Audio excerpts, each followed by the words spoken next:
আসসালামু আলাইকুম বন্ধুরা, আজকে একটি ব্ল্যাক ডিসপ্লে রিপেয়ার করলাম। তো আসলে ব্ল্যাক ডিসপ্লে হইলেই যে রিপেয়ার করা যাবে এমন কথা না।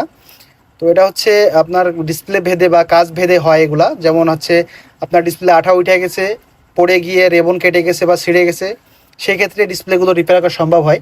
সাধারণ যারা কাস্টমার ভাইরা আছেন তারা যেন আমার ভাইবেন না যে সব ডিসপ্লে আসলে রিপেয়ার করা যায়। কিছু কিছু ক্ষেত্রে রিপেয়ার করা যায় আর ম্যাক্সিমাম টাইম চেঞ্জই করা লাগে।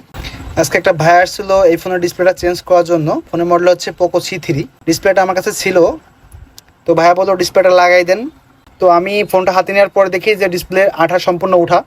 তো আমি আলতো করে ডিসপ্লেটা খুলে দেখি নিচে থেকে র্যাবন 5-7টা লাইন প্রায় কেটে গেছে। তো তাকে বললাম যে ভাই, এই ডিসপ্লেটা রিপেয়ার করা পসিবল যদি আপনার, যেহেতু এটা অরিজিনাল ডিসপ্লে, আপনি যদি সময় দেন আমাকে, আমি অবশ্যই এটা রিপেয়ার করার চেষ্টা করব।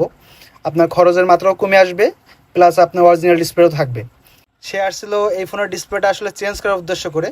তো যখন বললাম যে ভাই ডিসপ্লেটা রিপেয়ার করা পসিবল, তিনি তো খুশি। তো তিনি হচ্ছে আমাকে সময় দিল, আমি ডিসপ্লেটা প্রপারলি রিপেয়ার করলাম।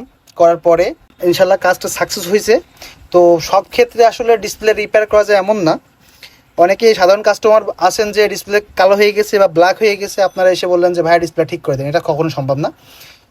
কিছু কিছু ক্ষেত্রে যদি র্যাবন কেটে যায় বা ছিঁড়ে যায়, এই ডিসপ্লেগুলো রিপেয়ার করা যায়। অবশ্যই ফলো দিয়ে পাশে থাকবেন এবং ইউটিউব চ্যানেলটি সাবস্ক্রাইব করে আসবেন। ধন্যবাদ। Bye bye tata good bye गया।